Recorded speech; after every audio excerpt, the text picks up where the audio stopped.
Hello नमस्कार दोस्तों, स्वागत है आप सभी का हमारे इस यूट्यूब पे। आइए, आज का टॉपिक है केंद्र राज्य संबंध, एनसीईआरटी सार संग्रह का पॉलिटी का ये रिवीजन क्लास है। आइए देखते हैं केंद्र राज्य संबंध। हमारे इस 7वीं अनुसूची में केंद्र राज्य संबंध के बारे में चर्चा है। आइए, कहते हैं भारत की संघीय शासन प्रणाली कहाँ से लिया गया है। तो भारत में संघीय शासन प्रणाली कनाडा के संविधान से लिया गया है। किस सूची के विषय पर केंद्र और राज्य सरकार दोनों कानून बना सकते हैं। तो ये समवर्ती सूची के विषय पर केंद्र और राज्य सरकार दोनों सम कानून बना सकते हैं, लेकिन विवाद होने पर केंद्र का मान्य होगा। आगे है केंद्र राज्य संबंध की अनुसूची में है, तो अनुसूची 7 में है। भारतीय संविधान में, मूल संविधान में 8 अनुसूची है। वर्तमान समय में संविधान में 12 गो अनुसूचियाँ हैं। आइए देखते हैं केंद्र राज्य संबंध पर विषय पर वर्ष 1971 में, केंद्र राज्य संबंध पर वर्ष 1971 में राजमन्नार समिति का गठन किया गया। जो किस राज्य से संबंधित था, तो वो तमिलनाडु से था। तमिलनाडु के द्वारा गठन किया गया राजमन्नार समिति, जिसका संबंध है केंद्र राज्य संबंध, केंद्र राज्य के बीच संबंध से संबंधित है। राजमन्नार समिति एगो होता है सरकारिया आयोग भी है। ये केंद्र और राज्यों के बीच संबंध से संबंधित है। आगे देखते हैं संघ सूची में किए गए संशोधन। संघ सूची में जो है 100, मतलब वर्तमान पहले 97 विषय थे, अभी 100 विषय है। तो उसमें कुछ संशोधन करके विषय की संख्या अधिक किया गया, जोड़ा गया है। जैसे छठे संवैधानिक संशोधन 1956 के द्वारा परिविष्टि संख्या 92 जो कर से संबंधित है, 92 के क जोड़ा गया छठा के द्वारा, संवैधानिक संशोधन 56 के द्वारा। इसमें था कि समाचार पत्र से भिन्न वस्तुओं के अंतर्राज्यीय क्रय और विक्रय पर कर। समाचार पत्र के अलावा जो भी वस्तु है दूसरे राज्य से खरीदेंगे और बेचेंगे तो उस पर एक टैक्स लगाएगा सरकार। तो वो है 92 के क में। 92 मतलब परिविष्टि संख्या 92 के क में है। समाचार पत्र से अलग कोई भी भिन्न वस्तु का अंतर्राज्यीय क्रय विक्रय पर टैक्स। आगे है 7वां संवैधानिक संशोधन 1956 में हुआ। इसके द्वारा परिविष्टि संख्या 33 का लोप किया गया, 33 को हटाया गया। इस विषय पर केंद्र के उद्देश्यों के लिए, इसमें विषय था केंद्र के उद्देश्यों के लिए संपत्ति का अधिग्रहण उद्देश्य था, जो 33 में था परिविष्टि संख्या। इसका लोप किया गया। इसे संघ सूची से हटाकर समवर्ती सूची में शामिल किया गया। आगे देखिए 42वां संविधान संशोधन 1976 के द्वारा परिविष्टि 2 के क जोड़ी गई। 2 के क में क्या जोड़ा गया, इसका संबंध है किसी राज्य में केंद्र के सशस्त्र बलों की नियुक्ति से, है। परिविष्टि संख्या 2 के क, इसे जोड़ा गया 42वां संविधान संशोधन 1976 के द्वारा। मतलब इसमें विषय था कि किसी भी राज्य में केंद्र के सशस्त्र बलों की नियुक्ति से, मतलब वहाँ पे नियुक्त किया जाएगा। आगे है 46वां संविधान संशोधन 1982 के द्वारा परिविष्टि संख्या 92 के ख जोड़ा गया। इससे पहले पढ़े थे छठा संवैधानिक संशोधन 1956 के द्वारा परिविष्टि संख्या 92 के क जोड़ा गया, जिसमें संबंध था केंद्र समाचार पत्र से अलावा कोई भी वस्तु का खरीद विक्रय अंतर्राज्यीय करेंगे तो उसमें जो है टैक्स लगाएगा। इसमें है 92 के ख में, इसका संबंध है अंतर्राज्यीय व्यापार या वाणिज्य के दौरान होने वाले माल के पारेषण पर कर लगेगा। माल के पारेषण पर कर से संबंधित है। ये 46वां संविधान संशोधन 1982 के द्वारा 92 के ख अंतर्राज्यीय व्यापार वाणिज्य में माल के पारेषण पर टैक्स। आगे है 88वां संविधान संशोधन 2003 के द्वारा परिविष्टि संख्या 92 के ग जोड़ा गया। इसमें कहा गया है कि जोड़ा गया इसमें कहा गया है कि इसका संबंध है सेवा कर से, सर्विस टैक्स से। मतलब 86वां संविधान संशोधन 2003 के द्वारा परिविष्टि संख्या 92 के ग में जो है ये सेवा कर से संबंधित है। तो 3 ठो जोड़ा गया। वर्तमान में पर कितना विषय है, तो 100 विषय है। आगे देखते हैं क्षेत्रीय परिषद का सृजन किसके माध्यम से किया जाता है। क्षेत्रीय परिषद का सृजन किसके माध्यम से किया जाता है। क्षेत्रीय परिषद का सृजन, तो ये संसदीय कानून द्वारा क्षेत्रीय परिषद का सृजन किया गया है।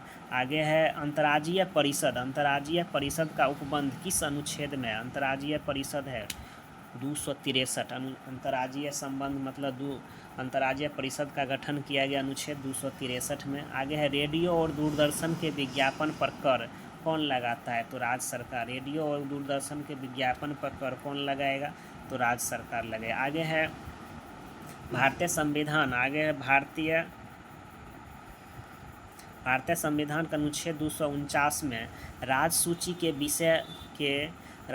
के विषयों के संबंध में सांसद की विधायकी शक्ति राज्य सूची के विषय के संबंध में सांसद की विधायकी सूची 249 में, अनुच्छेद 249 में राज्य सूची के विषय पर संसद की विधायकी शक्ति अनुच्छेद 249 में है। आगे देखते हैं। आगे है केंद्र तथा राज्य के मध्य शक्तियों का विभाजन किस अनुच्छेद के अंतर्गत किया गया? तो यह है 245 और 246। केंद्र और राज्य के मध्य शक्तियों का विभाजन किस अनुच्छेद में है? तो 245 एवं 246 में। आगे अंतर्राज्यीय परिषद का पदेन अध्यक्ष कौन होता है? तो प्रधानमंत्री। अंतर्राज्यीय परिषद का पदेन अध्यक्ष कौन होता है? प्रधानमंत्री। संघ द्वारा कौन सा कर लगाया और वसूला जाता है तथा संघ तथा राज्यों में बांटा जाता है? तो ये कौन सा कर संघ द्वारा लगाया वसूला जाता है और संघ और राज्य में बांटा जाता है? तो ये कृषि के आय के अतिरिक्त आयकर, जो है टैक्स होता है ना, आयकर, वो होता है संसद द्वारा लगाया जाता है और केंद्र राज्य में दोनों में बांटा जाता है। आगे है सरकारिया आयोग का गठन कब किया गया? मार्च 1983 में। याद रखा जाए, सरकारिया आयोग मार्च 1983 में, जिसे केंद्र राज्य संबंध से संबंधित है। सरकारिया आयोग मार्च 1983 में केंद्र राज्य संबंध से संबंधित है। आगे है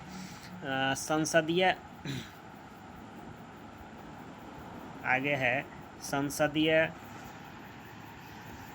संघीय कर संघ सूची प्रविष्टि 82 से 92 के एक के बीच में कर का बारे में चर्चा है। आगे देखते हैं।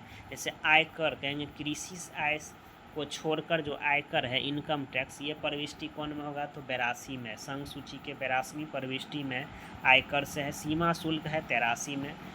निर्यात शुल्क सहित मतलब सीमा शुल्क प्रविष्टि संख्या 83 में है। आगे है तंबाकू और अन्य वस्तुओं पर उत्पाद शुल्क, एल्कोहलिक पेय पदार्थ, अफीम, गांजा, मादक औषधि और मादक पदार्थों को छोड़कर तंबाकू और अन्य वस्तुओं पर उत्पाद शुल्क लगाया जाता है। आगे है निगम कर। निगम कर क्या हो जाएगा? ये हो जाएगा 84, 82, 83, 84, ये 85 होगा। निगम कर के मतलब प्रविष्टि संख्या ये 85 हो जाएगा। 86 में हो जाएगा व्यक्तियों तथा कंपनी की संपत्तियों के पूंजी पर कर। व्यक्ति और कंपनियों के संपत्ति पर पूंजी कर हो जाएगा, ये प्रविष्टि संख्या 85 में हो जाएगा। 85 में हो जाएगा, ठीक। ये 82, 83, 84, 85, ये 86 में हो जाएगा। व्यक्ति और कंपनी की संपत्ति पर कर ये 86 में हो जाएगा। संपदा शुल्क, ये कृषि भूमि से भिन्न संपत्ति पर है, संपदा शुल्क है, ये प्रविष्टि संख्या 87 में हो जाएगा। आगे है संपत्ति के उत्तराधिकार पर शुल्क कृषि भूमि को छोड़कर, ये हो जाएगा 88 में। संपत्ति के उत्तराधिकार शुल्क कृषि भूमि को छोड़कर ये 88 में। और आगे रेल, समुद्री वायुमार्ग द्वारा लिए जाने वाले समुद्र वस्तुओं और यात्रियों पर सीमा कर तथा रेल भाड़ा और माल भाड़ा पर कर, ये 88 हो जाएगा। और स्टॉक एक्सचेंज और वायदा बाजार के स्वयं व्यवहारों पर स्टाम्प शुल्क 89 में। 91 स्टाम्प शुल्क 91 में है। 92 समाचार पत्र पर क्रय और विक्रय उसमें प्रकाशित विज्ञापन पर कर, ये 92 में हो जाएगा। और समाचार पत्र के अलावा समाचार पत्र के भिन्न वस्तुओं पर ये 92 के क में करे थे और 92 के ख में माल के पारेषण पर कर 92 के ख में और सेवा कर 92 के ग में था। आगे है केंद्र राज्य में जल विवादों के समाधान के न्यायाधिकरण की स्थापना कर सकती है। केंद्र जो है केंद्र सरकार जल विवादों के समाधान के लिए न्यायाधिकरण की स्थापना कर सकता है, ठीक।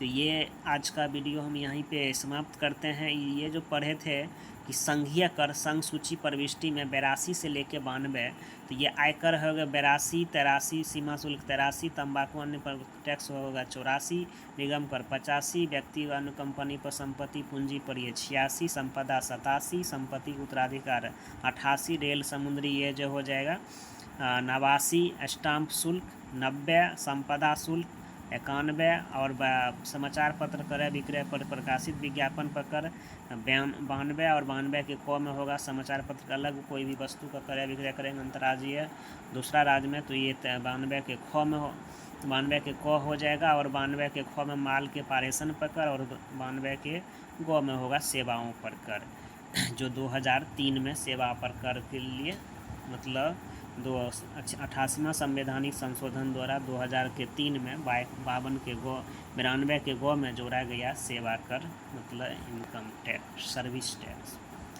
कैसा लगा आप लोग लाइक शेयर सब्सक्राइब करें कमेंट करें। Thank you. फिर मिलते हैं नेक्स्ट वीडियो में, तब तक के लिए धन्यवाद।